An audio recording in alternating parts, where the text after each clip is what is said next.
María, así comienza ¿Quién tiene la razón? Con Patricia del Río. Muy buenas noches, queridos amigos, bienvenidos a Quien Tiene la Razón. Nosotros ya estamos listísimos para discutir de temas fundamentales. Hoy es viernes y hasta el viernes siguen las noticias complejas y de discusiones importantes en nuestro país. Esta vez le toca a la reforma de la justicia. Sabemos que es un paso importante que ha dado el gobierno, que ha hecho esfuerzos denodados por crear comisiones, por crear las condiciones legales para que el sistema judicial, que en este momento para nadie es una novedad, que está en crisis, pueda mejorar, desde la elección de los jueces hasta los marcos legales pertinentes. El Tribunal Constitucional, que es uno de los entes más importantes de la administración de justicia en nuestro país, empieza a boicotear esta reforma. Y hoy nuestros invitados nos explican cómo y por qué. Para eso me acompañan Carlos Mejía, expresidente del Tribunal Constitucional, así que las sabes todas de lo que tiene y que no tiene que hacer el tribunal, y Luciano López, constitucionalista. Va a estar también con nosotros la señora Catherine Ampuero, que en este momento, en breves momentos, estará ya con nosotros en la sala. Bueno, señores, expliquémosle a la población con claridad de qué cosas está desmarcando el Tribunal Constitucional, porque se ha creado una comisión para hacer la reforma de justicia que se ha creado por ley, en la que se ha determinado quiénes participan. Y el TC, así como de chicos, ¿no? Cuando alguien se picaba decía, yo ya no juego, así más o menos ha dicho el día de ayer o anteayer, que sacó un comunicado diciendo el Tribunal Constitucional no va. A ver, por favor, señor Mejía, explíquenos un poquito cuál es el contexto de esta decisión. Bueno, lo que sucede es que el gobierno y el Congreso dictaron una ley creando una comisión, entre los cuales está el Tribunal, el Presidente del Poder Judicial, el Ministerio Público y otras instituciones como la Defensoría del Pueblo, que la presidía. Una comisión multisectorial, entendemos, de acuerdo. Y que tenía como propósito impulsar las reformas de la justicia. No tenía plazo y básicamente su función era alcanzar al Poder Ejecutivo o al sector político, Parlamento y Ejecutivo, al Ministro de Justicia, las reformas que ellos creyesen convenientes. Y creo que ahí acababa su función. Hay que decir, señor Mejía, que no es primera vez que se crean grupos, ¿no es cierto?, claro, con estas funciones. El Seriajus era uno de ellos. Por ejemplo, ¿no es cierto? La Comisión PIS. Ha habido varios intentos muy serios, con propuestas muy serias, que no siempre se tomaron en cuenta. ¿Esta tenía algo de particular? ¿El hecho de que fuera creada por ley hacía alguna diferencia con respecto a las anteriores, o las anteriores tuvieron las mismas características? Yo creo que lo importante en este caso era que se entendía que la comisión estaba formada por un grupo de personas o por un grupo de instituciones comprometidas con el sistema de justicia, que estaban al margen de lo político, que iban a hacer una serie de sugerencias y que sobre todo se daba dentro del marco de un sistema democrático. Porque, si no me equivoco, si no, Luciano, que me corrija, me parece que el Seriajus, que también se tiene como una propuesta seria, fue, si no me equivoco, durante el gobierno de Fujimori. No, de Toledo. De Toledo, ¿no? Entonces ya saliendo del sistema. Pero se han venido haciendo propuestas y diagnósticos sobre el sistema de justicia y nunca ninguna de ellas ha podido ser ejecutada.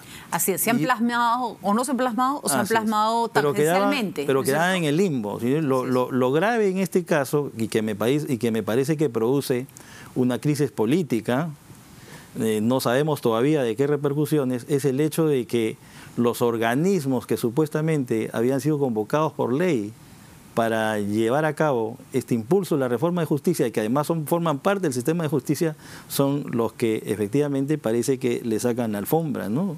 Y lo grave es, como conversábamos con Luciano en la antesala, es que se produce en el marco de un desconocimiento o de una desobediencia a la ley, que parte en este caso del Tribunal Constitucional, que es el llamado a hacer el control.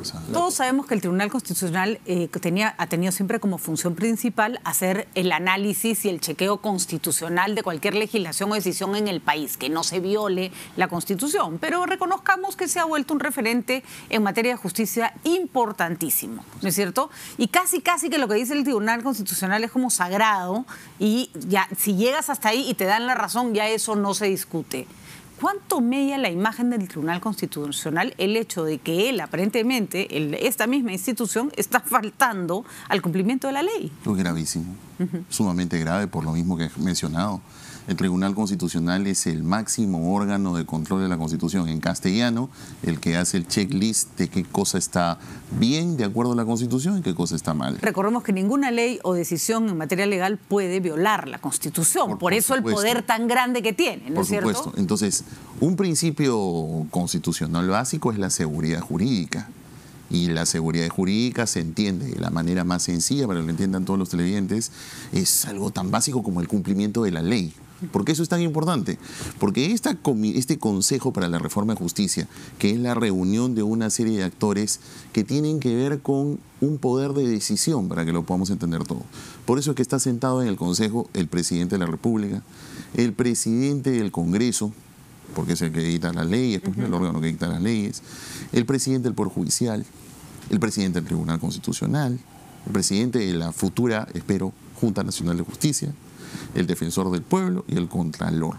¿Por qué todos estos entes? Porque son de una manera los que tienen la voz cantante, por decirlo de alguna manera, de llevar adelante las cosas. Y porque se genera un sistema de pesos y contrapesos, ¿no Sí, es claro. cierto? No hay mayor presencia de un aspecto del Estado que de otro. Para ¿no? decirlo más claro, si supongamos se acuerda que hay que impulsar una reforma en el sistema de justicia, por ejemplo, en el Ministerio Público, me estoy olvidando de la fiscal de la Nación, también está sentada ahí. Por ejemplo, hay que hacer una reforma en materia del funcionamiento del Ministerio Público. Ok, ¿quién la tiene que ejecutar? El Congreso. Bueno, entonces estamos acordando eso, ya ok, entonces cada quien se encarga de sus roles de impulsarlas, por eso que es una principal función, es el impulso. Pero para ir al grano, entonces, si esto ha sido creado por ley, y el presidente del Tribunal Constitucional, que nos acaba de decir que con acuerdo de sus miembros, acaban de decir que van a cometer una ilegalidad, una quiebra del principio de seguridad jurídica, entonces en casa de herrero, cuchillo de palo. O sea, el órgano de control constitucional ha dicho entonces que va a desacatar una ley. Pero si yo viviera en el edificio famoso del perro, que no sé además por qué llega eso hasta el Tribunal Constitucional, pero en fin, esa es otra discusión. En el edificio del perro, que ahora puede subir por el ascensor y no quisiera, diría, perdón, señor, acá el perro no sube por el ascensor porque usted es el primero en faltar la ley. O sea, el problema es que al quebrar el principio de legalidad generas una desobediencia hacia abajo. Y para que lo tengan más claro todos, lo voy a leer textualmente. El Consejo para la Reforma del Sistema de Justicia se encuentra conformado de manera indelegable. De acuerdo. Por las siguientes personas, X, Y, Z, el presidente del Tribunal Constitucional. Era tan fácil, Patricia, de que como se trata de un consejo, o sea, un directorio, una reunión de estos señores creados por ley, que van a tomar acuerdos, entonces van a votar entre ellos, era tan sencillo como decir, si el presidente del Tribunal Constitucional y los miembros del Tribunal Constitucional consideran que acá hay un problema en cuanto a la ley, que ellos en realidad son juez y parte y no deberían participar o algo por el estilo, no cometes la ilegalidad, pero entonces te abstienes de votar, pues. Entonces no quiebras la ley y mantienes tu principio. Pero ¿cómo va a decir el órgano de control de la constitucionalidad que va a cometer una ilegalidad y que no participa? Pero eso es el colmo. Pregunta. ¿Sorprende la unanimidad de los miembros? ¿Sorprende? Sorprende totalmente. ¿Y cuáles son las consecuencias? Porque por ley están ahí. No están sentados, repito, porque a alguien se les ocurrió juntarlos. Ojo, para que entiendan una diferencia. La Comisión Tuesta, por ejemplo, es una comisión que no es creada por ley, que se creó por la buena voluntad de un grupo de personas que querían apoyar promoviendo una reforma, a los cuales se les puede hacer caso o no. Hasta era honor. ¿Ah? Hasta ad honorem. En este caso se conforma por ley, se dice ustedes son los encargados, les dan una tarea. Indelegable. Indelegable, como dice ahí. Entonces no es tan sencillo como chao, que les vaya bien, ¿no? Ya me cuenta cómo les fue. Claro. Doctor Mesía, ¿qué se tiene que hacer para que esto tenga cierta legalidad? Porque supongo que el señor Blume no se debería sentar ahí a patadas, ¿no? Bueno, lo que no es claro, nadie lo puede obligar a sentarse, ¿no? Pero digamos, aquí ha habido un problema de formas. Lo que creo es que este desacuerdo del Tribunal Constitucional con seguir participando en una comisión que tenía como misión establecer propuestas, esos desacuerdos han debido ser expresados sotto voce internamente, intramuros, claro. Y desde ahí hacer, digamos, planteamientos de reforma legislativa que permitan pues al Tribunal Constitucional salir. Pero aquí yo veo un problema que es importante.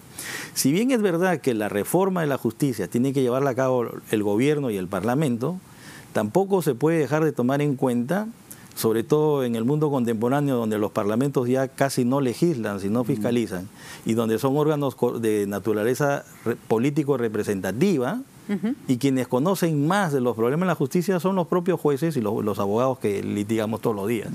Entonces, la participación de ellos en esta tarea era importante, y por eso creo que indelegable y además imprescindible. Porque además, justamente, lo que no puede pasar es que se empiecen a proponer cambios que después van a colisionar con la Constitución, porque si no, es una chamba que se hacen por las puras. Para eso está sentado pues ahí el Tribunal Constitucional. Claro, ¿no? lo que pasa que creo yo que el Tribunal Constitucional, luego del fracaso en que cayó el sistema de selección de los miembros de la Junta Nacional de Justicia, ha visto de que la reforma es más complicada y más compleja de lo que parece. Bueno, y que fácil no puede, no iba a ser. Y que no puede tener lugar de la noche a la mañana. Pero también por otro lado es verdad que este Consejo solo se le está pidiendo impulsar la reforma. Así es. Y sus decisiones ni siquiera son vinculantes. Exacto. ¿no? Claro. Entonces, se supone que hay un compromiso de los líderes de cada órgano que está ahí, ¿no? Así es. Y entonces a mí me parece que va por ahí, por la idea de que hoy nos estamos metiendo en una camisa de 11 varas, a ver, nos salimos. Ahora, pregunta, porque esto es raro. No me vengan, es raro, ¿no? Como bien dice el doctor Mejía, esto se arregla de interno, ¿no? No dejas al gobierno en posición adelantada con una de las banderas además importantes, porque hay que decirlo, más allá de que a Vizcarra le gustan las encuestas y tatatán, después del escándalo que se ha armado con los cuellos blancos, del escándalo de corrupción, sí, pues tienes que voltear a mirar tu sistema general de justicia y decir, no podemos seguir permitiéndonos que estas cosas ocurran. Siendo una bandera del presidente, pero también siendo una bandera de muchos otros aspectos del Estado. Acá, mira, algo raro hay. No, acá algo raro hay que tiene que ser más complicado que simplemente... Ay, no, saben que mejor me voy porque esto me da un poquito de nervios. O sea, tu interpretación es malosa. Ahora, a ver, podría ser también, lo digo por experiencia propia, personal, de haber pertenecido a un órgano colegiado tan complejo como es el Tribunal Constitucional, a pesar que está compuesto por 7, podría también tratarse de algunas desobediencias internas. ¿De acuerdo? ¿No? Porque la ley dice es el presidente del tribunal y podría haber creado algunos celos adentro porque el señor Blume tiene tanto protagonismo, sale a hacer declaraciones políticas, ¿no es cierto? Y ahora participa en esta reforma, entonces de repente adentro le han dicho, oye, estás comprometiendo la imagen, la independencia del tribunal, el tribunal es un órgano de naturaleza jurisdiccional, no consultiva, y entonces... Pero claro, efectivamente el problema es que ahí hay unanimidad. Exactamente, esa es la parte rara. Esa es la parte rara. Y unanimidad entre gente muy distinta, ¿no? Muy distinta. Claro. Pero, a ver, Luciano, Blume ha estado hablando más de la cuenta últimamente. No es que con esto nomás ha dado porque esto es una declaración política. Esto Totalmente. Es una declaración política. Pero una declaración política con consecuencias políticas y además jurídico-constitucionales, que aquí vamos a hablar. Pero creo además, Patricia, hacia la pregunta que hacías hace un momento, me da la impresión que probablemente, especulando en el ámbito de tu anterior pregunta, que puede ser pues que tenga que ver esto con la malísima experiencia que han tenido con la Junta Nacional de Justicia en donde vamos. Han hecho un papelón. ¿No quieren Todos. parecer muy vizcarristas de repente? Probablemente. Pero ahora, ¿a costo de qué? Porque ahí viene la siguiente cuestión. Si estamos llegando a la conclusión, porque la verdad no es muy complicado darse cuenta, de que esto es un tema legal, que es una imposición que dice que es indelegable, no te puedes así nomás salir. Entonces, el incumplimiento de la ley en términos constitucionales, ¿qué cosa es? Técnicamente es una infracción constitucional. Hasta se ponen en la parrilla del Parlamento. ¿Y quién que además van a decir, ¿y quién castiga al órgano que agregue la Constitución cuando ese es el órgano que se encarga de velar por la Constitución? Claro, pero recuerda que técnicamente el Parlamento tiene un mecanismo que se llama la infracción constitucional, que es el juicio político. Y quienes están sometidos a eso son los altos funcionarios del Estado. Incluidos los del TC. Incluidos los del TC. Por eso es que me parece, la verdad, o sea, aquí una falta de cintura en el tema, porque legalmente, si esa es la objeción, totalmente válida, y como lo ha anunciado hoy el presidente del TC, van a presentar un proyecto de ley X por el estilo, tan sencillo como decir, ¿saben qué? Esta es nuestra posición, creo que se tiene que modificar la ley, pero como no vamos a desestabilizar eso porque estamos obligados a sentarnos acá, mientras estemos aquí, no se toma mal, pero vamos a votar absteniéndonos.